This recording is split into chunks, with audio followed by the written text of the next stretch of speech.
नमस्कार, ANB news देख रहे हैं आप। मैं हूं आपके साथ पल्लवी राजपूत और हमारे खास कार्यक्रम राजधानी लाइव में आप सभी का स्वागत है। और चलिए शुरुआत कर लेते हैं राजधानी दिल्ली की खबर से। पूर्वी दिल्ली के महापौर श्याम सुंदर अग्रवाल और स्थायी समिति अध्यक्ष वीर सिंह पंवार ने छठ पूजा के मद्देनजर पूर्वी निगम की तैयारियों के संबंध में वरिष्ठ अधिकारियों के साथ बैठक की। निगम मुख्यालय पटपड़गंज में आयोजित इस बैठक के दौरान क्षेत्रीय उपायुक्त आर मेनका, जन स्वास्थ्य विभाग, पर्यावरण प्रबंधन सेवा विभाग, निर्माण विभाग और अन्य संबंधित विभागों के अधिकारी मौजूद रहे। महापौर ने संबंधित अधिकारियों को छठ घाटों पर समुचित साफ सफाई सुनिश्चित कराने, धूल कण को रोकने के लिए पानी का छिड़काव कराने, मच्छर रोधी दवाई का छिड़काव कराने, मोबाइल डिस्पेंसरी व्यवस्था करने और अन्य संबंधित व्यवस्था पुख्ता करने के निर्देश दिए हैं।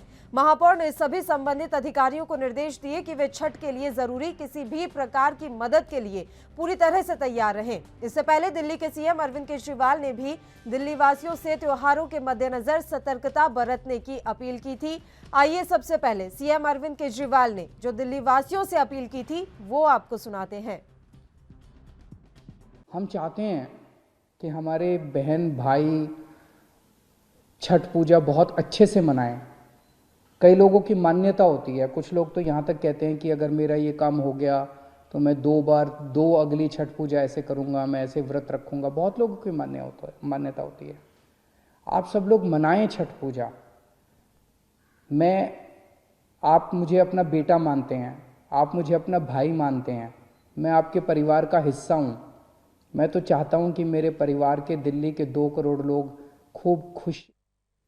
और इस खबर पर तमाम जानकारी के साथ दिल्ली से हमारे संवाददाता राजीव तिवारी इस समय लाइव जुड़ गए हैं। सीधा उन्हीं का रुख कर लेते हैं। राजीव, छठ पूजा के मद्देनजर दिल्ली में किस तरीके की तैयारियां की जा रही है? डीडीएमए ने क्या कुछ निर्देश जारी किए हैं? आपसे पूरी जानकारी चाहेंगे राजीव। देखिए, बिल्कुल सही कहा आपने। जिस तरीके से अरविंद केजरीवाल ने कहा कि वो छठ पूजा के लिए लोगों को कहीं न कहीं जागरूक करना चाहते हैं और जो उनकी आस्था है, उसको भी बरकरार रखा जाने की कोशिश की जा रही है और इसीलिए कहीं न कहीं छठ को अनुमति दी गई है। क्योंकि पहले दिल्ली सरकार के द्वारा छठ घाटों पर अनुमति नहीं दी गई थी, क्योंकि कोरोना गाइडलाइन का नियमों का पालन करना था और सबसे ज़्यादा डर भी यही था कि पानी के अंदर सबसे ज़्यादा वायरस फैलने का खतरा बना हुआ था। मगर जिस तरीके से भाजपा ने लगातार कहीं न कहीं दिल्ली सरकार के खिलाफ मुहिम चलाई और कहीं न कहीं पूर्वांचल के लोगों ने आवाज उठाई और उसको लेकर कहीं न कहीं दिल्ली सरकार ने अब अनुमति दे दी गई है और छठ घाटों पर लगातार इंतजाम किए जा रहे हैं। यानी कि निगम की तरफ से कहें या दिल्ली सरकार की तरफ से कहें, दोनों ही तरफों से छठ घाटों पर जनता के लिए पूरे इंतजाम किए जा रहे हैं और यहाँ तक कि ये भी कोशिश की जा रही है कि छठ घाटों पर ज्यादा भीड़ ना हो, सोशल डिस्टेंसिंग बनी रहे और यहाँ तक कि जो पानी के अंदर वायरस फैलने का खतरा है, तो हर तरीके से ये भी कोशिश की जा रही है पानी को साफ रखा जाए और कहीं ना कहीं जो सफाई कर्मचारी हैं, जो पानी की सफाई करते हैं, उनको भी लगा दिया गया है। सुरक्षा व्यवस्था के लिए तमाम सुरक्षा एजेंसियां लगा दी गई हैं और यहाँ तक कि दवाइयों को छिड़काव किया जा रहा है और यहाँ तक कि मच्छरदानी का इंतजाम किया जा रहा है। तो लगातार कहीं न कहीं जनता की जो सुविधाएं हैं या फिर कहें छठ घाटों को लेकर जो आस्था है, वो कहीं न कहीं उसको बरकरार रखने के लिए कोशिश की जा रही है और निगम की तरफ से कल बैठक भी की गई थी, जिसके अंदर पूर्व कह सकते हैं महापौर जो थे, उन्होंने श्याम सुंदर जी उन्होंने बैठक की और बैठक के अंदर हर तरीके से हर मूवमेंट पर गौर करने की कोशिश की गई। यहाँ तक कि जो कमेटी के अध्यक्ष थे वीर सिंह जी, उन्होंने जिस तरीके से लगातार कोशिश की जा रही है कि किसी भी तरीके की कोई लापरवाही ना हो, चाहे वो वायरस को लेकर हो या फिर छठ घाटों को लेकर हो। जनता जो है जिनकी जो आस्था है, यानी छठ को जो मनाते हैं उसके लिए जो आस्था है वो भी बरकरार रहे और यहाँ तक कि सुरक्षा है वो भी बरकरार रहे। मगर देखना होगा क्या छठ घाटों को लेकर जितनी बड़ी सुरक्षा का दावा किया जा रहा है, क्या ये बन पाएगी? क्योंकि दिल्ली के अंदर जब जितने भी पूर्वांचल के लोग हैं, वो लगभग 60% के करीब दिल्ली से जा चुके हैं, अपने गांव जा चुके हैं। मगर जो बचे हुए लोग हैं, यानी 40% के जो भी लोग हैं, वो दिल्ली के छठ घाटों पर ही छठ पूजा मनाएंगे और उनके लिए प्रॉपर इंतजाम किए जा रहे हैं। जी, एक बात तो साफ है राजीव कि अगर सरकार की तरफ से या निगम की तरफ से कोई नियम कायदे लगाए जाते हैं तो वो जनता की सुरक्षा के लिए ही होते हैं। लेकिन एक बहुत बड़ी यहाँ पर बात यह भी है कि आपको सियासी नफा नुकसान भी तोलना होता है।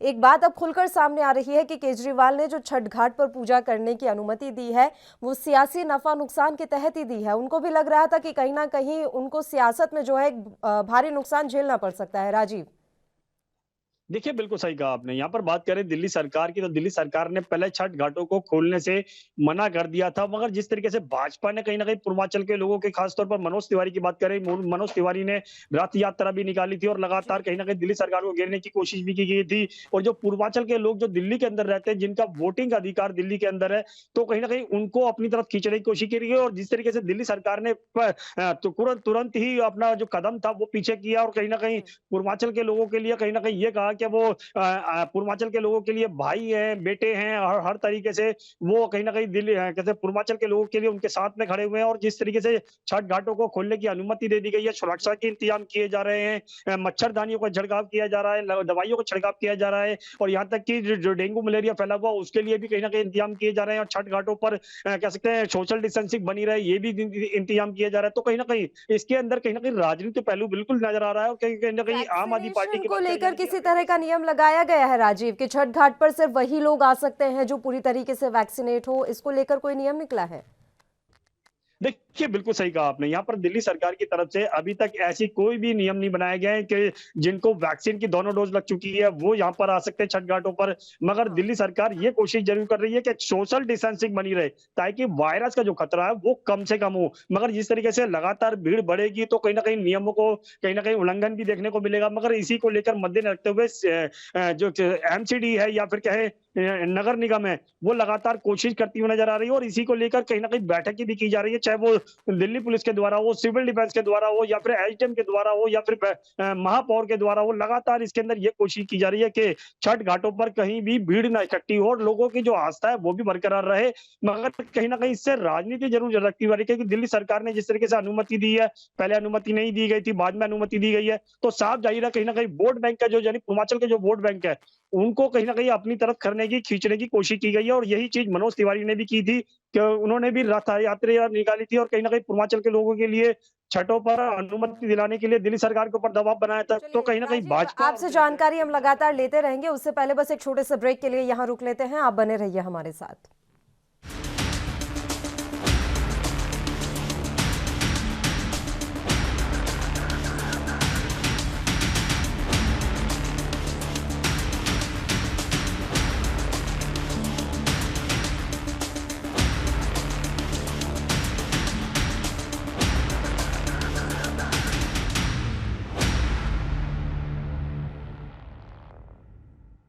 ब्रेक के बाद एक बार फिर से आप सभी का स्वागत है। दिल्ली से हमारे संवाददाता राजीव तिवारी लगातार लाइव हमारे साथ जुड़े हुए हैं। राजीव, अभी तो खैर अनुमति मिल गई है, लेकिन जब अनुमति नहीं मिली थी उससे पहले भी सियासत देखने में आई थी और इसके पीछे की सच्चाई भी हम आपसे जानना चाहेंगे। आम आदमी पार्टी कह रही थी कि अनिल बैजल ने जो है अनुमति नहीं दी है, वहीं भारतीय जनता पार्टी का यह कहना था कि दिल्ली सरकार अनुमति नहीं दे रही है छठ पूजा मनाने के लिए। आम आदमी पार्टी ने तो एलजी को पत्र तक लिख दिया था। इसके पीछे की सियासत क्या रही? वाकई में जो अनुमति नहीं दी जा रही थी वो किसकी तरफ से नहीं दी जा रही थी? देखिए, बिल्कुल सही कहा आपने। यहाँ पर छठ घाटों को लेकर जिस तरीके से दिल्ली सरकार ने और कहीं न कहीं भाजपा के नेताओं ने या खास तौर पर मनोज तिवारी ने जिस तरीके से दिल्ली सरकार के ऊपर हमला किया था और दिल्ली सरकार ने कहीं न कहीं जो पाला था वो कहीं न कहीं एलजी के हाथ में डाल दिया था। यानी कि एलजी ने दिल्ली सरकार को अनुमति नहीं दी जा रही छठ घाटों पर और इसीलिए कहीं न कहीं एलजी के ऊपर सारा ठिकरा जो है दिल्ली सरकार ने फोड़ने की कोशिश की थी। मगर यहाँ पर बात करें एलजी की तो एलजी ने पहले अनुमति नहीं दी थी मगर बाद में जैसे ही भाजपा का दबाव बनता नजर आया तो दिल्ली सरकार को अनुमति दे दी गई। मगर दिल्ली सरकार कहीं न कहीं कोविड के चलते अनुमति नहीं दे पा रही थी और जिसकी वजह से कहीं न कहीं दिक्कतें आ रही थी। मगर जैसे-जैसे भाजपा का जो दबाव था यानी कि जो रथ यात्रा निकाली जा रही थी, पूर्वांचल को लोगों को अपनी तरफ खींचने की कोशिश की जा रही थी, तो कहीं न कहीं आम आदमी पार्टी के जो मुखिया है अरविंद केजरीवाल उनको भी लगता हुआ नजर आया कि कहीं न कहीं वोट बैंक जो है पूर्वांचल के लोगों का कहीं न कहीं वो उनके हाथ से जा सकता है। और उसके मद्देनजर रखते हुए जैसे ही देखा उन्होंने कि दबाव बन रहा है तो उन्होंने फौरन ही दिल्ली के कह सकते हैं राजनीति पहलू खेला और वो कहीं न कहीं पूर्वांचल के लोगों के लिए ये कह दिया कि हम अनुमति दे रहे हैं, हमें अनुमति आगे से नहीं मिल रही थी और जैसे ही हमें अनुमति दी गई है, हमने अनुमति आगे दे दी गई है यानी कि जनता के लिए खोल दिया गया छठ घाटों को। मगर जिस तरीके से कोविड गाइडलाइन की बात करें तो कहीं न कहीं उनके लिए भी नियमों का पालन बनाया गया है। लगातार निगम की बात करें या फिर कहें दिल्ली सरकार की बात करें तो दोनों तरफ से कोशिश ज़रूर की जा रही है और खास तौर पर कहीं न कहीं पूर्वांचल के लोगों का इस्तेमाल किया जा रहा है क्योंकि वोट बैंक जो है, वो कहीं न कहीं दिल्ली सरकार भी चाहती जाती है कि वो उनके हाथ से ना जाए। और यही चीज निगम यानी भाजपा के द्वारा जो कहीं ना कहीं कोशिश की गई थी कि मनोज तिवारी के द्वारा, आदेश गुप्ता के द्वारा, क्योंकि रथ यात्रा के अंदर आदेश गुप्ता भी थे, मनोज तिवारी भी थे, और लगातार कहीं ना कहीं पूर्वांचल को लोगों का कहीं ना कहीं इस्तेमाल करके कहीं ना कहीं दिल्ली सरकार के ऊपर आरोप लगाए जा रहे थे। मगर साफ जाहिर है दिल्ली सरकार ने अपना बचाव करके सिर्फ एलजी के ऊपर ही सारा ठीकरा फोड़ते हुए नजर आए थे। जी देखिए, बताया जा रहा है कि साउथ एमसीडी ने तो इसके लिए बकायदा एक बजट जारी किया है राजीव, और उस बजट के तहत सिर्फ छठ घाटों पर तमाम तरह की सुविधाएं जो है वो मुहैया कराई जाएंगी। इसको लेकर क्या कुछ जानकारी है? देखिए, बिल्कुल सही कहा आपने। यहाँ पर बात करें साउथ एमसीडी की या फिर और एमसीडीओ की, तो लगातार कहीं न कहीं उनके लिए बजट ज़रूर जारी किया गया है, मगर अभी ये तीनों ही निगमों के लिए नहीं किया गया है, मगर तीनों ही निगमों के लिए भी बजट जारी किया जाएगा। मगर जिस तरीके से क्या कहते हैं, पूर्व साउथ दिल्ली के लिए जिस तरीके से कोशिश की गई है, पड़पड़गंज के लिए कोशिश की गई है, तो साफ ज़ाहिर है कहीं न कहीं लगातार कोशिश ज़रूर होती नज़र आ रही है, और निगम भी अपना काम करता हुआ नज़र आ रहा है। ऐसी बात नहीं है कि निगम जो अपना कार्य नहीं कर रहा हो। निगम के ऊपर जिस तरीके से दिल्ली सरकार आरोप लगा रही थी कि निगम जो है वो काम नहीं करता है, दवाइयों को छिड़काव नहीं किया जा रहा है, मगर छठ घाटों पर जिस तरीके से निगम की तरफ से दवाइयों को छिड़काव किया जा रहा है, उससे साफ जाहिर है कहीं ना कहीं वो भी अपनी तरफ से सुरक्षा व्यवस्था बना के रखने की कोशिश की जा रही है। जनता को किसी भी तरीके की दिक्कत ना हो, चाहे वो आस्था को लेकर हो या फिर कहे छठ घाटों को लेकर हो। छठ घाटों पर लगातार कह सकते हैं तारों की बैरिकेडिंग की गई है, सुरक्षा व्यवस्था बनाई गई है, दवाइयों को छिड़काव किया गया है, यहाँ तक कि स्वास्थ्य कर्मी लगाए गए हैं, यहाँ तक कि मोबाइल कह सकते हैं वैन जो है वो भी खड़ी करी गई है, ताकि किसी को भी कोई दिक्कत ना हो। अगर किसी के स्वास्थ्य खराब होता है या किसी को दिक्कत होती है तो उनके लिए भी डॉक्टरों की सुविधाएं की गई हैं। पर तो लगातार कहीं ना कहीं इसके अंदर दोनों ही सरकारें कोशिश कर रही है, मगर दोनों ही सरकारें ये जानती है कि आने वाले दिनों के अंदर यानी निगम के चुनाव के अंदर कहीं ना कहीं दोनों पूर्वांचल के लोगों का वोट बैंक कितना महत्व रखता है, और उसको हासिल करने के लिए दोनों ही तरफों से कोशिश भी की जा रही है। जी बिल्कुल, 30% वहां पर मतदाता हैं पूर्वांचली, तो ऐसे में कोई भी पार्टी नहीं चाहेगी कि ये मतदाता उनके हाथों से खिसके। खैर, शुक्रिया आपका राजीव, आप तमाम जानकारी देने के लिए हमारे साथ जुड़े। तो आपको बता दें कि दिल्ली के छठ घाटों पर अनुमति तो दे दी गई है, लेकिन निगम ने अपनी तैयारियां भी पूरी कर ली हैं, कमर कस ली एक तरीके से, ताकि किसी तरह की कोई परेशानी ना आए। इसके अलावा बताया जा रहा है कि जो साउथ एमसीडी है उसने अलग से लगभग 45 लाख का बजट भी आवंटित किया है। तमाम तरह की जो सुविधाएं हैं वो छठ घाटों पर मुहैया कराई जाएंगी, जैसे कि स्ट्रीट लाइट, इसके अलावा फॉगिंग वहां लगातार कराई जा रही है, ताकि डेंगू मलेरिया जैसी बीमारियों का भी वहां खतरा ना फैले। और बार बार लोगों से अपील भी की जा रही है कि एक साथ ज़्यादा भीड़ में आप ना आए, ताकि कोरोना का जो खतरा है वो कम रहे।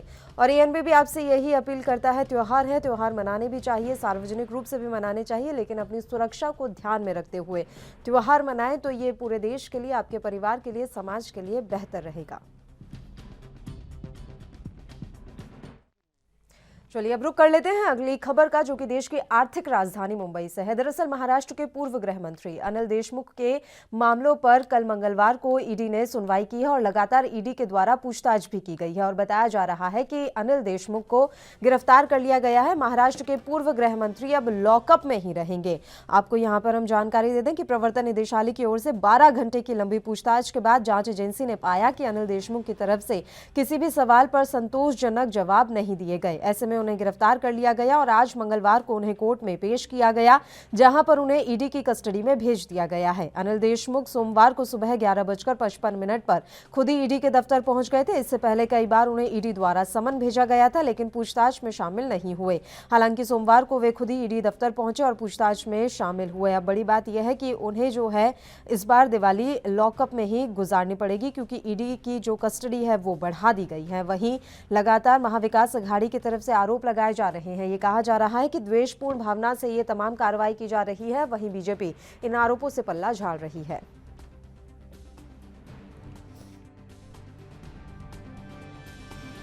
होम मिनिस्टर को कांटेक्ट कर सकते हैं, क्या वो हायरार्की में आते हैं, क्या नहीं, उस पैटर्न में फिट नहीं बैठते हैं।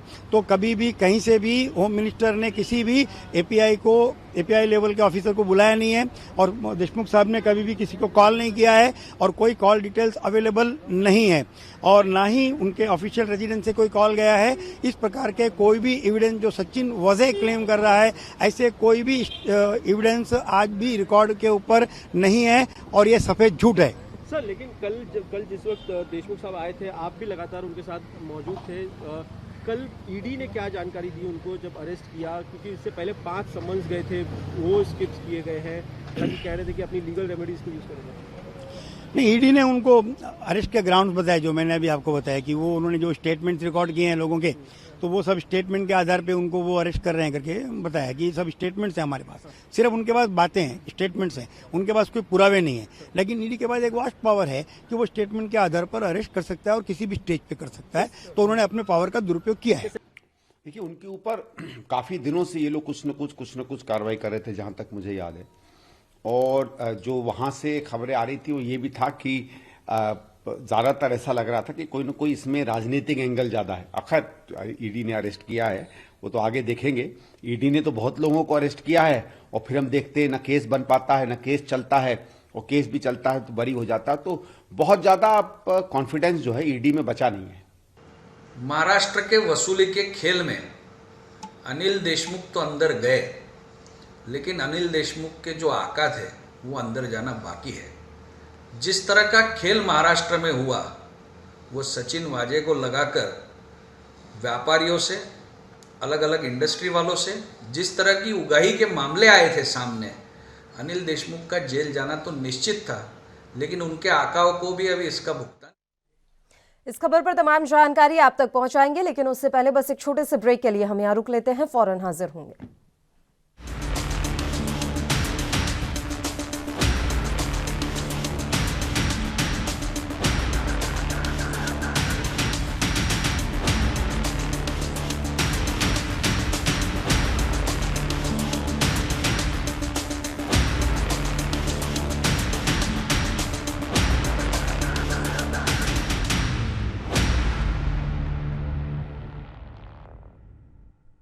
ब्रेक के बाद एक बार फिर से आप सभी का स्वागत है। और हम ब्रेक पर जाने से पहले आप तक खबर पहुंचा रहे थे कि जो महाराष्ट्र के पूर्व गृह मंत्री रहे यानी कि अनिल देशमुख, उनकी मुश्किलें बढ़ती हुई नजर आ रही हैं, क्योंकि इस बार उनकी जो दिवाली है वो ईडी की कस्टडी में ही बीतेगी। 6 नवंबर तक के लिए उनकी कस्टडी बढ़ा दी गई है। इस खबर पर तमाम जानकारी के साथ मुंबई से हमारे संवाददाता मुरारी सिंह इस समय लाइव जुड़ गए हैं। उनका रुख कर लेते हैं। मुरारी, पूरी जानकारी आपसे चाहेंगे। अनिल देशमुख की अब मुश्किलें बढ़ती हुई नजर आ रही हैं, उनकी ईडी की जो कस्टडी है वो बढ़ा दी गई है। जी पल्लवी, ये कहना गलत नहीं होगा कि उनकी मुश्किलें बढ़ी हैं। उनकी मुश्किलें अब पूरी तरह से बढ़ चुकी है, क्योंकि ईडी के जो वकील थे हितेन, उनकी तरफ से लगभग 20 से 25 पन्ने की जो कॉपी रखी गई थी, उसमें सचिन वाजे सहित कुल 7 से 8 लोगों के बयान जो है कि दर्ज किए गए थे, और उसी बयान का हवाला देकर 12 दिन की जो है कि ईडी की कस्टडी मांगी गई थी, लेकिन जज ने 4 दिन की कस्टडी दी है। अब इन 4 दिनों में ईडी किस तरीके की पूछताछ करती है। और पल्लवी, सबसे बड़ी बात है कि ईडी ने जो कोर्ट के समक्ष हवाला दिया है कि जांच में सहयोग नहीं कर रहे हैं, बातों को घुमा फिरा कर रख रहे और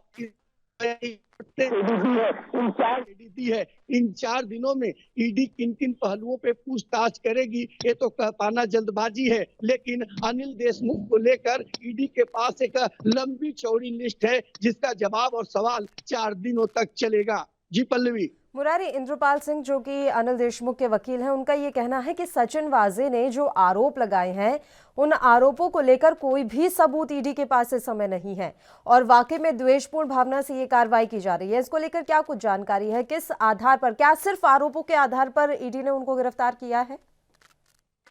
पल्लवी, देखिए, जिस तरीके से वकील और राजनेताओं के बयान आए, ऐसे परिस्थिति में ईडी के किसी अधिकारी का कोई बयान नहीं आया है। जानकारी यही है कि ईडी ने जो हवाला दिया है वो उन 5 से 7 लोगों के स्टेटमेंट पर दिया है। अगर अनिल देशमुख के जो वकील हैं उनके बयान डाले तो वो एक तरफ कहते हैं कि कार्रवाई सही हुई है, लेकिन ईडी ने अपने पावर का इस्तेमाल किया है। अब एक तरफ जहां मामले की जांच चल रही है, उन जांच में कई ऐसे सबूत, सिर्फ मनी लॉन्ड्रिंग का मामला नहीं है, इसमें पैसे उगाही का मामला है। सचिन वाजे जो मुख्य आरोपी के तौर पे इन दिनों सलाखों के पीछे है, तो ऐसे तमाम पहलुओं को खंगालने के लिए ईडी ने अपना दावा कोर्ट के समक्ष रखा है, लेकिन अनिल देशमुख के वकील का माने ये दावा खोटा है। देखना होगा कि मामला जिस तरीके से अनिल देशमुख ने हाई कोर्ट से लेकर सुप्रीम कोर्ट, कह सकते हैं कि महाराष्ट्र से लेकर दिल्ली तक वो दौड़े, लेकिन कहीं से कोई राहत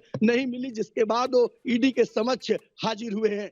जी पल्लवी। परमवीर सिंह कहाँ हैं? क्या वो अभी भी फरार बताया जा रहा है? क्योंकि इस मसले पर बहुत बड़ा जो रोल है वो परमवीर सिंह का भी है। पल्लवी देखिए, इस मामले में मुंबई पुलिस हो या सरकारी यंत्रणा, कोई कुछ बोलने को तैयार नहीं है। लेकिन कांग्रेस के नेता संजय निरुपम की माने तो एक दिन पहले ही प्रेस कॉन्फ्रेंस कर उन्होंने दावा किया है कि दार्जिलिंग में जो है कि परमवीर सिंह नेपाल के रास्ते भागा हुआ है, इसकी गिरफ्तारी कब होगी। तो हालांकि ये साफ नहीं है कि परमवीर सिंह इस समय कहाँ है, लेकिन जब से ये आरोप लगे हैं और लगातार पूर्व पुलिस कमिश्नर परमवीर सिंह के खिलाफ मामले के बाद जो नोटिस जारी हुए हैं, उसके बाद परमवीर सिंह लापता बताए जा रहे हैं। जी पल्लवी। लेकिन एक बात माननी पड़ेगी मुरारी सिंह, ये जितनी भी जांच एजेंसियां हैं, ये तमाम जो कार्रवाई हो रही है वो महाराष्ट्र के मंत्री या नेताओं पर ही क्यों हो रही है। ये सवाल सोचने वाला है। क्या जितने भी घोटाले हैं, जितना भी भ्रष्टाचार है, उसमें सिर्फ बीजेपी के अलावा बाकी पार्टियों के नेता ही शामिल होते हैं? देखिए पल्लवी, अगर नवाब मलिक के बयान पर नजर डाले या शिवसेना के प्रवक्ता संजय राउत का कार्रवाई के बाद जो बयान आया था कि सिर्फ महाराष्ट्र के ही और महाविकास अघाड़ी के नेताओं को ही टारगेट बनाया जाता है, 2024 में हम बताएंगे कि ईडी और सरकारी यंत्रणाएं क्या होती है। वहीं दूसरी तरफ इन्होंने कहा कि जहां पर बीजेपी के शासन नहीं है, जहां पर बीजेपी के मुख्यमंत्री नहीं है, वहां पर सरकारी यंत्रणाएं इसी तरीके से काम कर रही है। तो इस दरमियान आरोप और प्रत्यारोप का भी दौर शुरू हो चुका है। लेकिन जिस तरीके के आरोप शिवसेना प्रवक्ता संजय राउत की तरफ से लगाया गया था, उस पर बीजेपी के प्रवक्ता जो है महाराष्ट्र प्रदेश अध्यक्ष चंद्रकांत पाटिल, उन्होंने साफ तौर पर कहा कि ये तो अभी शुरुआत है, जितने भी भ्रष्टाचारी नेता हैं वो सलाखों के पीछे जाएंगे। तो राजनेताओं की बयानबाजी भी काफी तूल पकड़ रही है। पल्लवी, ये कहना गलत नहीं होगा। जी बिल्कुल। किरीट सोमैया की अगर हम बात करें तो किरीट सोमैया भी लगातार महाराष्ट्र के कई विधायकों को घेरते नजर आ रहे हैं। कई ऐसे मंत्री भी हैं जिनके खिलाफ उनके पास सबूत बताए जा रहे हैं। मुरारी, देखिए, पिछले अगर 1 सालों में नजर डाले तो किरीट सोमैया मुंबई सहित महाराष्ट्र के कई जिलों का दौरा करते हुए महाविकास अघाड़ी के नेताओं पर गंभीर आरोप लगाए हैं। भ्रष्टाचार से लेकर के उगाई मनी लैंडिंग से लेकर के कई ऐसे भ्रष्टाचार लगाए हैं, चाहे वो गृह निर्माण मंत्री हो, चाहे फिर महाराष्ट्र के जो है कि गृह राज्य मंत्री हो। ऐसे लोगों के ऊपर आरोप लगाए हैं जो महाराष्ट्र सरकार में एक अच्छा रुतबा रखते हैं। हालांकि सबकी जांच चल रही है और इस जांच में जो आंच है वो महाराष्ट्र के पूर्व गृह मंत्री अनिल देशमुख तक पहुंच चुकी है। देखना होगा कि इसमें और किन किन लोगों तक ये जांच की आंच पहुंचती है। पल्लवी, ऐसी संभावनाएं हैं कि आने वाले समय में और भी ज्यादा मुश्किलों में फंस सकते हैं अनिल देशमुख, क्योंकि अभी तो वो ईडी की कस्टडी में है। जिस तरीके से लगातार उनसे पूछताछ की जा रही है, क्या उनकी गिरफ्तारी भी संभव है? क्या उन्हें जेल की हवा भी खानी पड़ सकती है? मुरारी जी पल्लवी, ये तो कह पाना जल्दबाजी होगी, लेकिन ईडी ने जो छापेमारी की है मुंबई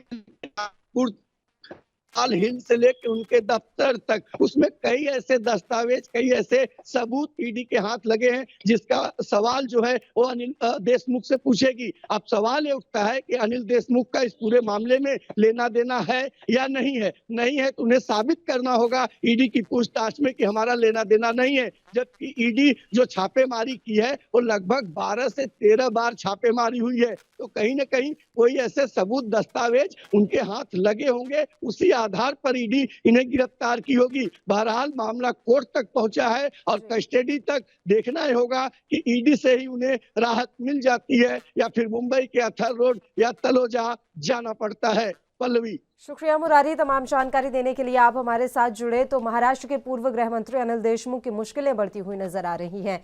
अभी उन्हें 6 नवंबर तक ईडी की कस्टडी में रहना होगा। देखने वाली बात रहेगी कि उन्हें ईडी की कस्टडी से ही राहत मिल जाती है या आने वाले समय में जेल की हवा उन्हें खानी पड़ती है। एक छोटे से ब्रेक के लिए यहाँ रुक रहे हैं। आप देखते रहिए ANB न्यूज।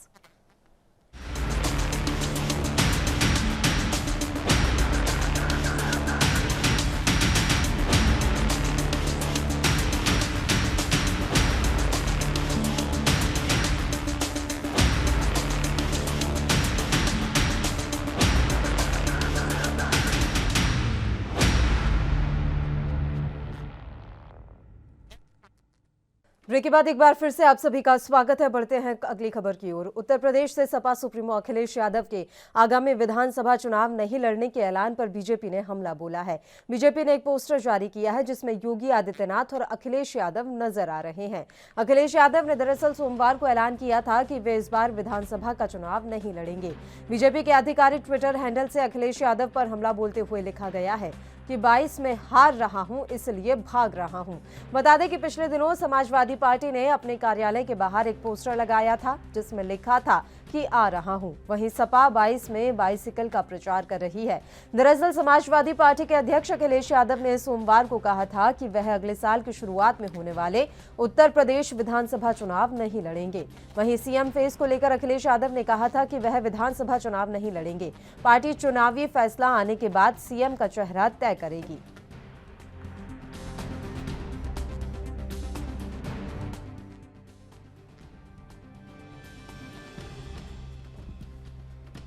तो समाजवादी पार्टी सपा सुप्रीमो अखिलेश यादव के आगामी विधानसभा चुनाव नहीं लड़ने के ऐलान पर बीजेपी ने हमला बोला है।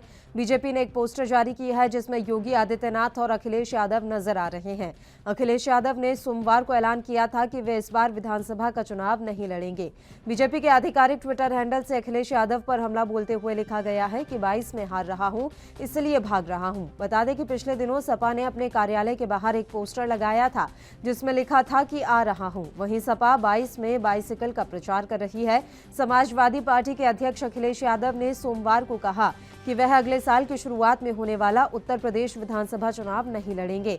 वहीं सीएम फेस को लेकर अखिलेश यादव ने कहा कि वह विधानसभा चुनाव नहीं लड़ेंगे। पार्टी चुनावी फैसला आने के बाद सीएम तय करेगी। सपा सुप्रीमो अखिलेश यादव 2019 के लोकसभा चुनाव में यूपी के आजमगढ़ सीट से निर्वाचित हुए हैं। 2012 में सपा की सरकार बनने के बाद अखिलेश यादव यूपी के सीएम बने, जिसके बाद वे यूपी विधान परिषद के जरिए यूपी की सदन में पहुंचे।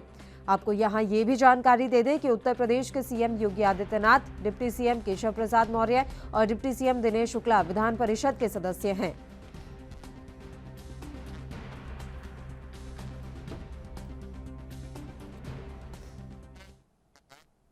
और इस खबर पर तमाम जानकारी के साथ उत्तर प्रदेश से हमारे संवाददाता अनुज तिवारी इस समय लाइव जुड़ गए हैं। उनका रुख कर लेते हैं। अनुज, आपसे पूरी जानकारी चाहेंगे। कांटे की टक्कर इस बार योगी आदित्यनाथ और अखिलेश यादव में नजर आ रही है, लेकिन अखिलेश यादव ने यह ऐलान कर दिया है कि वो विधानसभा का चुनाव नहीं लड़ेंगे।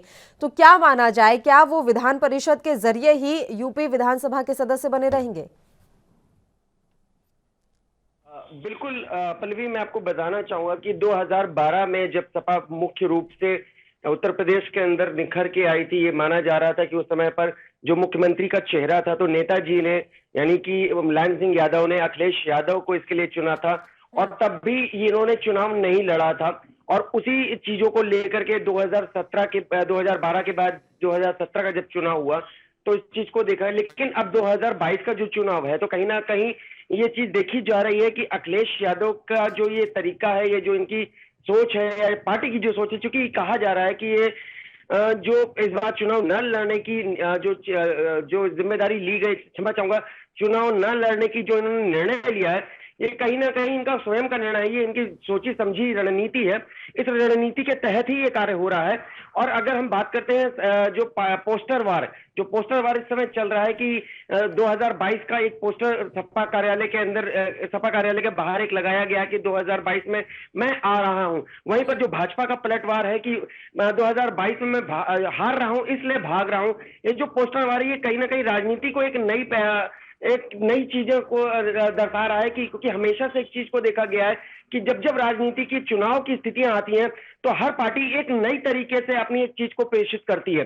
लेकिन इस बार 2022 के चुनाव में अखिलेश यादव का चुनाव न लड़ना और साथ ही साथ भाजपा का भी जो स्थान है वहां पर योगी और केशव मौर्य और डॉक्टर दिनेश शर्मा का भी चुनाव न लड़ना की एक जो बातें कही जा रही है। हालांकि जो अभी बात करें प्रशासनिक रूप से तो अखिलेश यादव की तरफ से तो इस चीज को कहा जा चुका है कि हम चुनाव नहीं लड़ेंगे 2022 में और विधान परिषद के द्वारा ही सदस्य होकर के और मुख्यमंत्री का एक चेहरा, चूंकि आपको जानकारी है, सभी हमारे दर्शकों को भी जानकारी है कि अखिलेश यादव सपा के अंदर एक स्टार प्रचारक है, तो कहीं ना कहीं एक बड़ी जिम्मेदारी अखिलेश यादव के कंधों पर सीधे सीधे आ जाती है कि 2022 के चुनाव को लीड करना होगा उनको, क्योंकि नेताजी की भी समझ चाहूंगा कि 2022 के चुनाव में जो नेताजी की भी स्थिति है, वो स्थिति लगभग उनके स्वास्थ्य को देखते हुए अखिलेश यादव के फिर से कंधों पर वही चीजें आ गई हैं।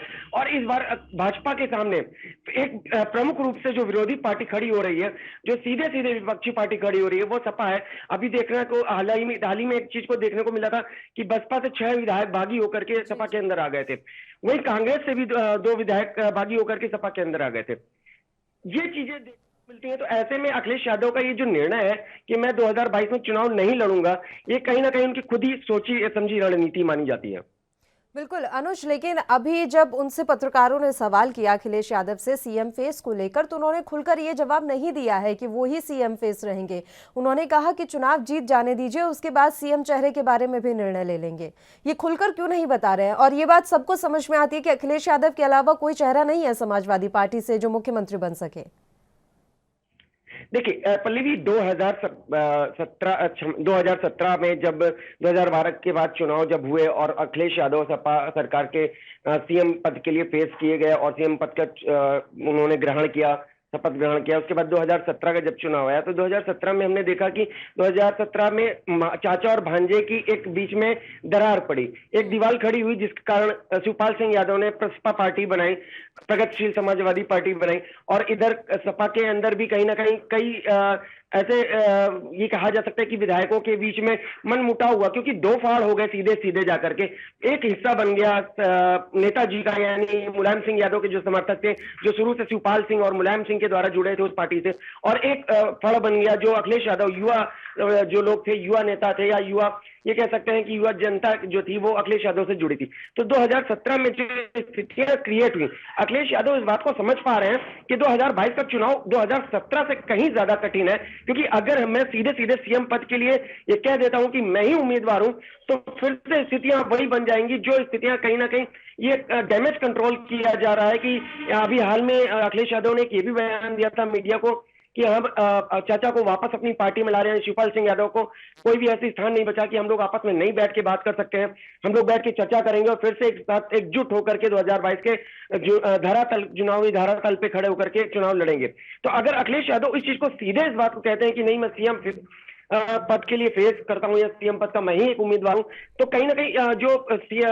शिवपाल सिंह यादव का जो वापसी हो सकती है, तो ये फिर से एक स्थितियां कहीं ना कहीं ये माना जा सकता है कि 2022 के चुनाव में फिर शिवपाल सिंह यादव इस चीज को खड़े होकर के कह सकते हैं कि मुझे सम्मान नहीं मिलेगा, क्योंकि सीएम पद अगर आप खुद चुनाव कर ले रहे हैं कि सीएम आप बनेंगे, तो फिर हमारा स्थान कहां पर होगा या हमारे लोगों का वहां पर स्थान कहां पर होगा। बिल्कुल अनुज, आपसे ज्यादा जानकारी के लिए लगातार हम बने रहेंगे आपके साथ। बस एक छोटे से ब्रेक के लिए यहाँ पर रुक लेते हैं, फौरन हाजिर होंगे।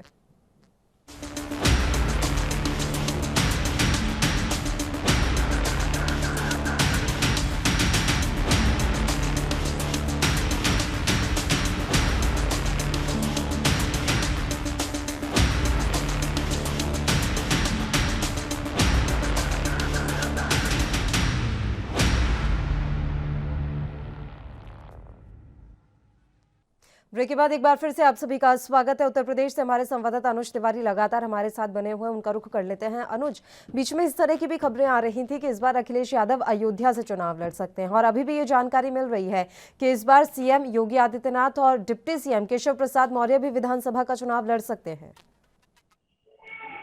जी बिल्कुल, आपकी बात से मैं सहमत हूं पल्लवी, लेकिन अगर आपको ध्यान हो कि पार्टी में राजनीति जितनी भी पार्टियां हैं, चाहे वो भाजपा की हो, सपा की हो, कांग्रेस की हो या बसपा की हो, एक चीज होती है कि उत्तर प्रदेश के अंदर एक चीज मानी जाती है कि अगर जो चीजें शुरुआत है हमारी जीत का कोई कारण बनी है, तो उस चीज को वो पार्टी हमेशा आगे लेकर के जाती है।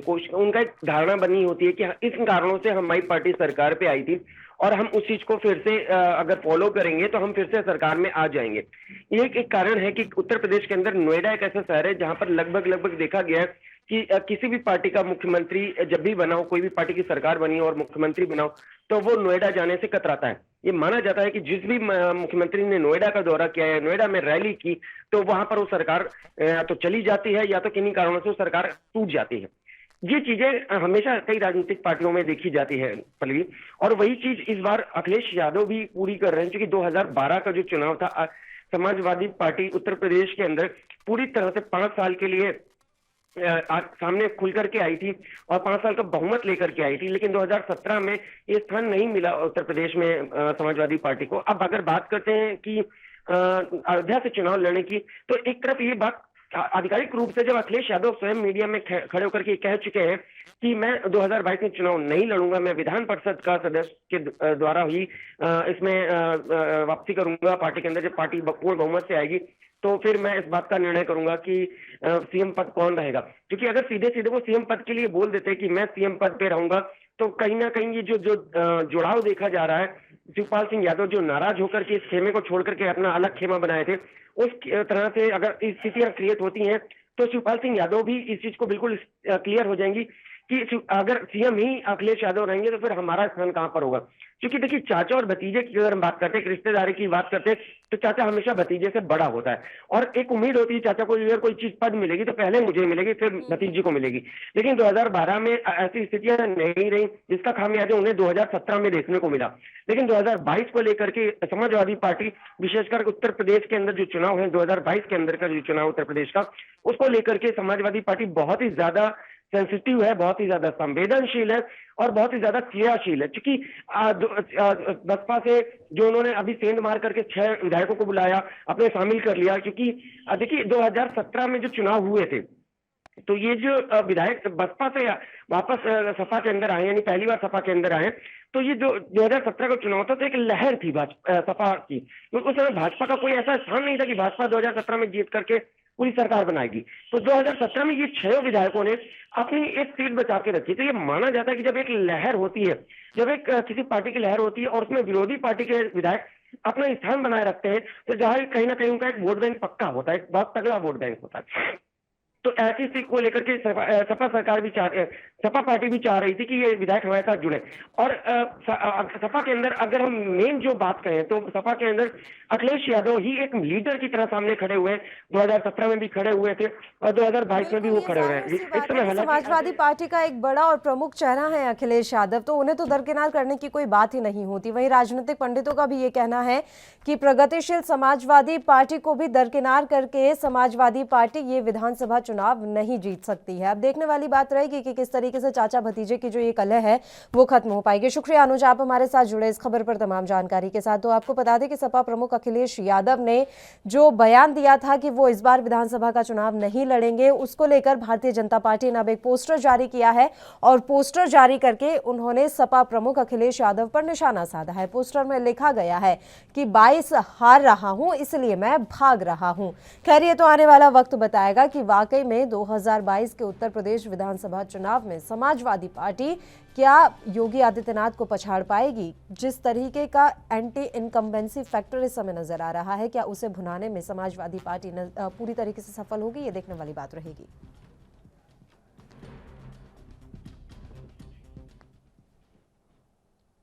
तो उत्तर प्रदेश विधानसभा चुनाव बेहद ही नजदीक है और ऐसे में आरोप प्रत्यारोप का सिलसिला शुरू हो चुका है। पोस्टर वॉर इस समय लखनऊ में जारी है। दोनों ही पार्टियां यानी कि भारतीय जनता पार्टी और समाजवादी पार्टी एक दूसरे पर पोस्टर जारी करके आरोप लगा रही है। अब ये पोस्टर वॉर और कितनी दूर तक जाएगी, इसके अलावा इस पोस्टर वॉर का क्या किसी पार्टी को फायदा होगा, ये देखने वाली बात रहेगी। एक छोटे से ब्रेक के लिए यहाँ पर रुक रहे हैं, आप देखते रहिए ANB न्यूज।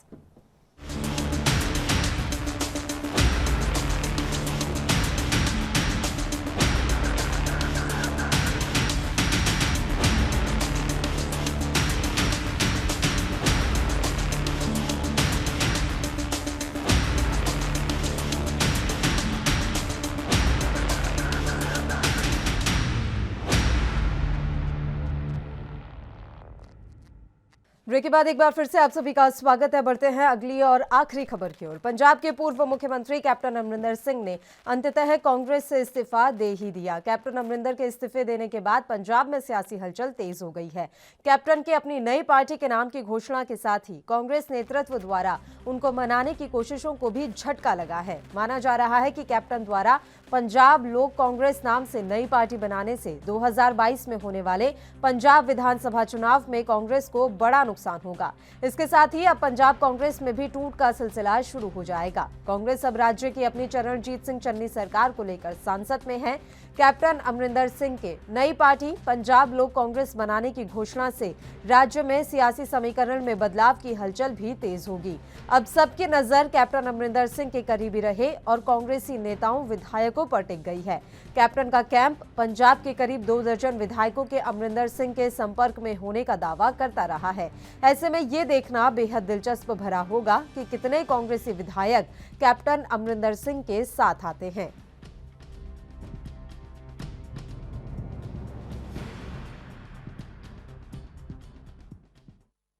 और इस खबर पर तमाम जानकारी के साथ कुलवीर दीवान जी इस समय हमारे साथ लाइव जुड़ गए हैं। ब्यूरो चीफ हैं वे पंजाब के। कुलवीर दीवान जी, बड़ा ऐलान कर चुके हैं कैप्टन अमरिंदर सिंह। उन्होंने अपनी नई पार्टी के नाम की घोषणा भी कर दी है। अब कांग्रेस पार्टी सांसद में है क्योंकि डर सता रहा है कि कई कांग्रेसी विधायक अब टूटकर कैप्टन अमरिंदर सिंह की पार्टी में जा सकते हैं। किस तरह से आप देख रहे हैं पंजाब की सियासत को इस समय? देखिए, क्योंकि कैप्टन अमरिंदर सिंह कांग्रेस के एक दिग्गज नेता रहे हैं और बहुत सारे कांग्रेसी लीडर अभी भी ऐसे हैं जिनके साथ उनके बहुत नजदीकी संबंध हैं और इस बात का जो आभास है वो कांग्रेस आलाकमान को हो चुका है कि कैप्टन अमरिंदर सिंह कोई बड़ा नुकसान पहुंचा सकते हैं और इसीलिए कैप्टन अमरिंदर सिंह ने जैसे ही पार्टी बनाने का ऐलान किया था उसके बाद से ही जो पंजाब कांग्रेस के बड़े नेता हैं उनको कांग्रेस आला कमान जो है वो दिल्ली बुलाकर उनसे विचार विमर्श करती रही है। डैमेज कंट्रोल जो है उसकी भरपाई किस तरह से हो और जिसकी आशंका जताई जा रही है, जिस डैमेज की आशंका जताई जा रही है उस संभावना को कैसे रोका जाए, ये तमाम मंथन न केवल ये कहीं के मुख्यमंत्री चरणजीत सिंह चन्नी के साथ किया गया है बल्कि कई मंत्री ऐसे हैं जिनमें से कैप्टन अमरिंदर सिंह के नजदीकी भी बहुत सारे ऐसे कांग्रेसी नेता हैं जिनके साथ ये मंत्रणा की गई है। राणा गुरमीत सोढी का उसमें नाम है, राहुल गांधी से मिलकर आए थे। इसके अलावा बलबीर सिद्धू या फिर जो उनके नजदीकी कई ऐसे नेता जो हैं वो उनको दिल्ली बुलाया गया था। कांग्रेस आलाकमान ने भरोसे में लिया है सभी को और कहीं ना कहीं पार्टी में एकजुटता लाने के लिए उनको कहा है। मुख्यमंत्री चरणजीत सिंह चन्नी को तो यहाँ तक कहा कि वो एक एक विधायक की बात जो है वो सुने, सभी से 1 to 1 करें और जो भी उनके काम पेंडिंग है, जो डिमांड्स उनकी हैं उनको तुरंत पूरा किया जाए। तो इस तरह का एक तालमेल बैठाने की कोशिश की गई है ताकि एकजुटता बनी रहे, कैप्टन अमरिंदर सिंह कोई बड़ा नुकसान ना पहुंचाएं। लेकिन उसके बावजूद भी संभावना एक बनी हुई है क्योंकि कैप्टन टीम लगातार दावे कर रही है और दावे इस बलबूते पे किए जा रहे हैं क्योंकि इतने साल वो कांग्रेस को लीड करते रहे हैं पंजाब में और बहुत सारे ऐसे नेता हैं जिनको कैप्टन अमरिंदर सिंह ने ही नेता बनाया, कांग्रेस में उनको जगह दी और उसके बाद उनको आगे बढ़ाया। तो ऐसे में अब डिपेंड करेगा कि वो नेता क्या कैप्टन अमरिंदर सिंह के साथ कदम ताल करने का राह चुनते हैं या फिर कांग्रेस के साथ ही अपना भविष्य जो है वो आगे बढ़ाएंगे। ये एक देखने वाली बात होगी। लेकिन जिस तरह से आपने कहा, डर जरूर बना हुआ है कांग्रेस आलाकमान को क्योंकि सबसे ज्यादा यदि नुकसान किसी को पहुंचा सकते हैं कैप्टन अमरिंदर सिंह, वो कांग्रेस को ही पहुंचा सकते हैं। देखिए कुलवीर जी, एक बात तो साफ है कि अगर कैप्टन की पार्टी विधानसभा चुनाव जीतती भी नहीं है तो वोट कटवा की स्थिति में तो आ चुकी है वो पार्टी और भारी नुकसान कांग्रेस को इसका होगा। अब इसका फायदा किसे पहुंचेगा? क्या आम आदमी पार्टी इसका फायदा लेकर जाएगी या फिर शिरोमणि अकाली दल इसका फायदा लेकर जाएगी? और दूसरी बात ये कहा जा रहा है कि शिरोमणि अकाली दल से भी जो नेता नाराज हैं वो भी कैप्टन अमरिंदर सिंह की पार्टी का दामन थाम सकते हैं। कुलवीर जी, देखिए, ये उठा पटक या फिर ये कहें कि जोड़ तोड़ तमाम पार्टियों में चलती है, खासतौर पर चुनावों के मौके पर इस तरह की जो ये कहें कि मेंढक कूद है वो ज्यादा देखने को मिल जाती है क्योंकि सभी नेताओं को पार्टी जो है वो संतुष्ट नहीं कर पाती। खासतौर पर टूट फूट का सिलसिला तब ज्यादा देखने को मिलता है जब टिकट आवंटन की प्रक्रिया शुरू होती है क्योंकि एक एक टिकट पर बहुत उम्मीदवार जो हैं वो बनना चाहते हैं, बहुत नेता उम्मीदवार बनना चाहते हैं। लेकिन क्योंकि टिकट एक होती है, पार्टी जो है एक को ही टिकट दे सकती है, तो ऐसे में बहुत महत्वाकांक्षी ऐसे नेता हैं जो दूसरी पार्टियों में अपना भविष्य जो है वो तलाशते हैं, चाहे कांग्रेस की बात करें या फिर और अन्य दलों की बात करें या कैप्टन अमरिंदर सिंह एक जो नया विकल्प बन के उभरे हैं ऐसे नेताओं के लिए। तो ऐसे में संभावना रहती है, हमेशा रहती है, क्योंकि कांग्रेस के जो कैप्टन अमरिंदर सिंह हैं, उनके अकाली दल के साथ भी काफ़ी ज़्यादा अच्छे संबंध रहे हैं, खास तौर पर जो नेता हैं अकाली दल के, उनके साथ आपसी संबंध कैप्टन अमरिंदर सिंह के काफ़ी अच्छे रहे हैं। तो ऐसे में संभावना हर एक पार्टी से, क्योंकि नया प्लेटफ़ॉर्म है और बहुत सारे नेता ऐसे भी होंगे जो अपनी-अपनी पार्टियों से संतुष्ट होंगे। तो ऐसे में उनके लिए एक नया प्लेटफ़ॉर्म जो है कैप्टन अमरिंदर सिंह बन सकते हैं। बिल्कुल, और इसका फ़ायदा भी कैप्टन अमरिंदर सिंह को साफ तौर पर होगा ही होगा। एक बड़ी बात ये भी है कि जब मोदी लहर चल रही थी जिस समय, उस समय पंजाब में कैप्टन अमरिंदर सिंह ने ही कांग्रेस पार्टी को बचा कर रखा। तो ऐसे में अमरिंदर सिंह को दरकिनार करना क्या इन चुनावों में कांग्रेस के लिए भारी पड़ सकता है? चन्नी कितना बचा लेंगे, कितना वो डैमेज कंट्रोल इस समय कर सकते हैं, क्या लग रहा है आपको? देखिए पल्लवी, इसमें कोई दो राय राय नहीं कि कैप्टन के नेतृत्व में लोकसभा की जो 10 सीटें मोदी लहर के दौरान लड़ी लोकसभा में, उनमें से 8 पर कांग्रेस ने जीत दर्ज की। लेकिन यदि सिर्फ 6 अकेले कैप्टन को दिया जाए तो यह भी गलत होगा, क्योंकि पूरी टीम काम करती है। और संभावना जो चांसेस जो ज़्यादा यही रहते हैं कि सत्तारूढ़ पार्टी जो है वो ज़्यादातर जीत हासिल करती है, चाहे वो बाय इलेक्शन हो किसी भी प्रदेश में, या फिर जो स्थानीय निकाय हैं, लोकल बॉडीज के चुनाव है या पंचायती चुनाव है, तो ज़्यादातर दबदबा जो है वो सत्तारूढ़ पार्टी का रहता है। पंजाब भी इससे जुदा नहीं है, और पंजाब में भी क्योंकि कांग्रेस की सरकार थी और जो लोकसभा चुनाव हुए उसमें से 10 में से 8 सीटें ज़रूर जीती। लेकिन पूरे का पूरा श्रेय जो है वो कैप्टन अमरिंदर सिंह को नहीं दिया जा सकता, क्योंकि पूरी टीम जो है वो पूरी टीम सरकार की और पार्टी की कहीं न कहीं मेहनत जो है वो सभी की होती है। लेकिन इसके मतलब ये भी नहीं निकाले जा सकते कि कैप्टन अमरिंदर सिंह बिल्कुल उनको दरकिनार कर दिया जाए, क्योंकि एक बड़ा चेहरा रहे हैं, और ना केवल लोकसभा बल्कि बाय इलेक्शन भी जितने हुए, 5 बाय इलेक्शन हुए जिनमें से 4 उन्होंने जीते। स्थानीय निकायों के जो चुनाव हुए वो कांग्रेस उन पर काबिज रही। पंचायती चुनावों में भी आपने देखा, तो कहीं न कहीं अब ये कहें कि कैप्टन अमरिंदर सिंह के नेतृत्व में प्रदर्शन ज़रूर अच्छा रहा है पार्टी का, लेकिन अब नुकसान कितना पहुँचा पाएँगे, ये देखने वाली बात अच्छा, होगी। बीजेपी और की अगर हम बात करें कुलवीर जी, तो अभी जो कैप्टन अमरिंदर सिंह ने अपनी ये नई पार्टी बनाई है लोक पार्टी कांग्रेस, उसके साथ गठबंधन संभव है भारतीय जनता पार्टी का? सीट शेयरिंग पर बात बन सकती है इन चुनावों में? देखिए, दोनों को बैसाखी की ज़रूरत है पंजाब में चलने के लिए, क्योंकि भारतीय जनता पार्टी जो है अभी तक श्रोमणी अकाली दल के साथ ही अपनी राजनीति या रणनीति जो है उसको आगे बढ़ाती रही, लेकिन अब वो सहारा छूट गया है। भारतीय जनता पार्टी इतनी ज़्यादा सशक्त नहीं है पंजाब में, तो उसको भी सहारा चाहिए। और कैप्टन क्योंकि नया प्लेटफ़ॉर्म है, और जिस तरह से उस दिन उन्होंने कहा भी था, जिस दिन ये घोषणा की कुछ दिन पहले कि वो पार्टी का गठन करने जा रहे हैं। उस दिन उन्होंने कहा भी कि मुझे अपनी लड़ाई लड़ने के लिए फ़ौज की भी ज़रूरत है, और भारतीय जनता पार्टी उसका एक विकल्प बन सकती है, क्योंकि वो भारतीय जनता पार्टी के साथ समझौता करने का ऐलान पहले ही कर चुके हैं। तो दोनों को एक दूसरे की ज़रूरत है, दोनों एक दूसरे का सहारा बन सकते हैं, और ये कोई बड़ी बात नहीं होगी, कोई आश्चर्य नहीं होगा कि हो सकता है कि यदि भारतीय जनता पार्टी की केंद्र की सरकार किसानों को किसी न किसी तरीके से अपने हक में ले लेती है, तो एक बड़ा उलट-फेर भी इस बार पंजाब में देखने को मिल सकता है। कैप्टन अमरिंदर सिंह और भारतीय जनता पार्टी की जो जुगलबंदी बनने जा रही है, हो सकता है कि आने वाली सत्ता जो है इन दोनों के हाथ में हो। बिल्कुल, और एक बात भी यहाँ साफ तौर पर दिख रही है कि कृषि कानूनों का जो मसला है वो जोर शोर से इस बार उठेगा, और कैप्टन अमरिंदर सिंह ये बात साफ कर चुके हैं कि पहले कृषि कानून जो है वो आप वापस करें, उसके बाद ही कुछ संभव हो सकता है। तो क्या भारतीय जनता पार्टी इस तरह का कोई रिस्क लेने के लिए तैयार होगी? देखिए, कल जो बाय इलेक्शंस के रिजल्ट आए हैं बहुत सारे राज्यों में, क्योंकि बाय इलेक्शन था, वहाँ पर बहुत बहुत ज़्यादा निराशा जो है वो भारतीय जनता पार्टी के हाथ लगी है। हालाँकि कहीं न कहीं उम्मीद उसकी ज़िंदा रही है। लेकिन चाहे जैसे हिमाचल की बात करें, तो हिमाचल में भी भारतीय जनता पार्टी का जो प्रदर्शन है वो ज़ीरो रहा। हरियाणा में एक सीट थी वो गँवा दी। तो ऐसे में सत्ता में रहते हुए भारतीय जनता पार्टी की सरकारें यदि इस तरह का बाय इलेक्शन हारती हैं, तो निश्चित तौर पर पार्टी एक बार अपनी नीतियों के बारे में ज़रूर ये कहें कि रीथिंक करती है। तो भारतीय जनता पार्टी पर इन चुनावी नतीजों ने जरूर दबाव बनाया है कि वो अपनी रणनीति एक बार उस पर फिर से पुनर्विचार करे। और जिस तरह से कैप्टन अमरिंदर सिंह भी ये कह चुके हैं कि भारतीय जनता पार्टी यदि किसानों के मसले का हल करती है तो वो उनके साथ जाएंगे, तो ये दबाव भी काम करेगा कैप्टन अमरिंदर सिंह का।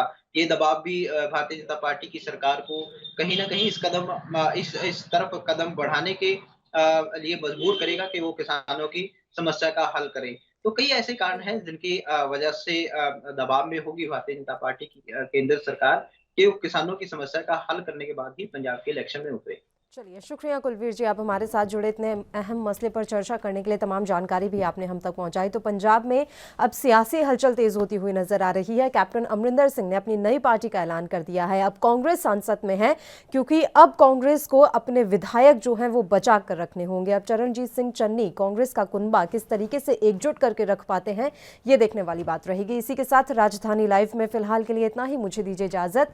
देश और प्रदेश के तमाम ताज़ा खबरों के लिए आप देखते रहिए ANB न्यूज़। नमस्कार।